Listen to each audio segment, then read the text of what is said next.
Hello friends, how are you? You would be very fine, I hope so. Guys, I am Mr. Chetan Soni and I welcome you here for learning English online. Today we will listen a story about a thirsty crow. The thirsty crow story belongs to a great book Panchatantra, that is the well-known story book.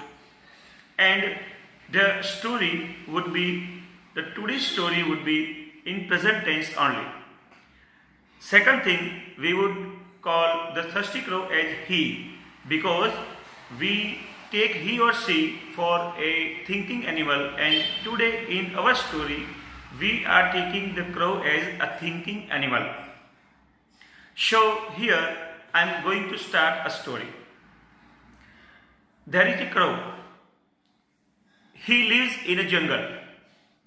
He is very thirsty one day, and he feels that I will go and I will get water from the river. So when he feels very thirsty, he goes to a river. The rivers and lakes and ponds all have dried up because there is a scorching sun, a hot scorching sun, and these are summer days. And due to the summer days and scorching sun, there is no water at all because all the rivers and ponds and water resources have dried up. But the problem arises here that the crow is having the hobby of singing, dancing, flying here and there in the white sky. He does not have the responsibility, he does not focus on the responsibility that he should collect for the future life. So this moment comes that he feels thirst and he goes to the rivers and lakes and ponds and other water resources, but he does not get even a drop of water. And now it takes much time, a longer time, and the crow feels very thirst. His throat is burning. His mouth is very dry. He feels that I would die now. I would die now. I would die now. And with this thinking, he starts to cry. He comes to a branch of tree. He sits on it and he cries. He keeps crying. He keeps crying for a long time. And he thinks that with this thought that, oh, I would die. My death is very near. But in anyhow, at that time, one of his friends, one crow comes there, he sits there with him and he knows the whole situation, and after that he advises this crow. Oh my friend, you are an intelligent guy. Why are you crying here?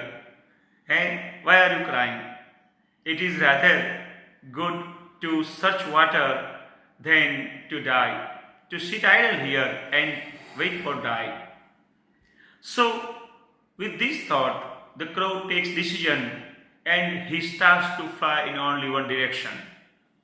He starts to fly in only one direction and he flies, he keeps flying, and he flies for more than 2 hours. He passes the jungle and he passes 1 to 2 villages, and after 2 hours he finds below is one garden, a small garden, and it is total Greek garden. He has some hopes now. Yes, I would get water here. With this hope, he comes down to the garden. He enters the garden. He directly goes to the water jug remaining there in the corner of the garden. He sits on the rim of the jug. He peeps into the jug and he sees that there is a little water at the bottom of the jug.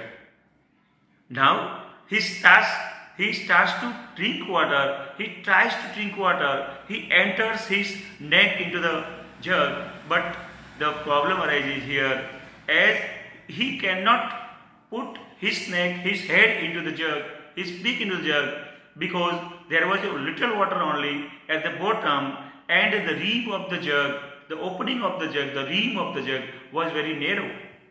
So he actually at that time, so now the rim is very narrow, so the crow cannot sink his beak into the water. Again the problem has arisen. Oh my God, what would I do? But this time the crow does not get disappointed.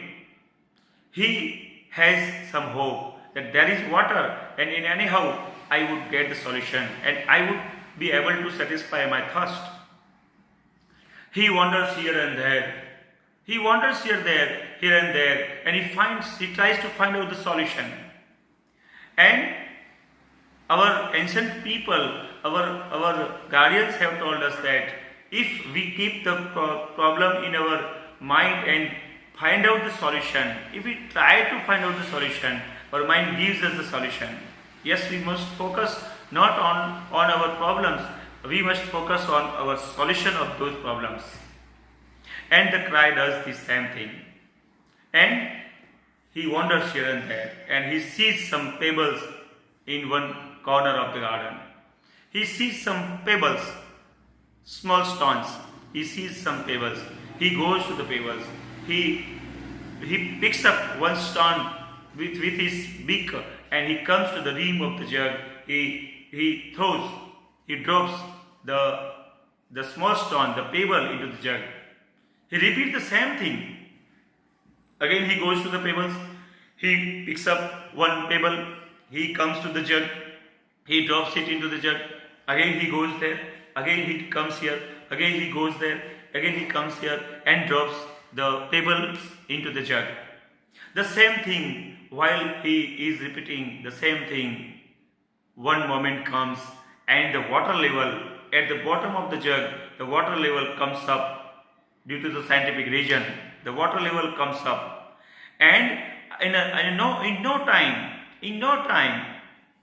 the water level comes up at the rim of the jug, and the crow thinks that now I can drink water. He drinks water. He satisfies his thirst. Again, after some time, he drinks water again, and he thinks that, oh my God, the God has blessed me. The God has blessed me with my survival. If I did not get this water, I would die. He again, after some time, he dances, he sings songs, and he thanks the God, looking over at the sky. He thanks to the God.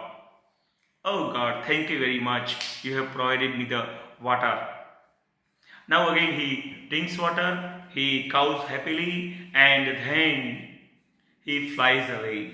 What is the moral of this story? The moral of this story is, if there is a will, there is a will, there is a way. If there is a will, there is a way. It means if we have the proper will, the proper committed will to find out the solution, to achieve some goals, then God gives us, the universe helps us.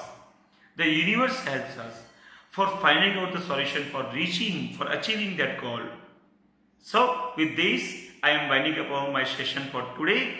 You must revise the same story again and again, and you must go through listening repeatedly until you understand it as like you feel it as your native language.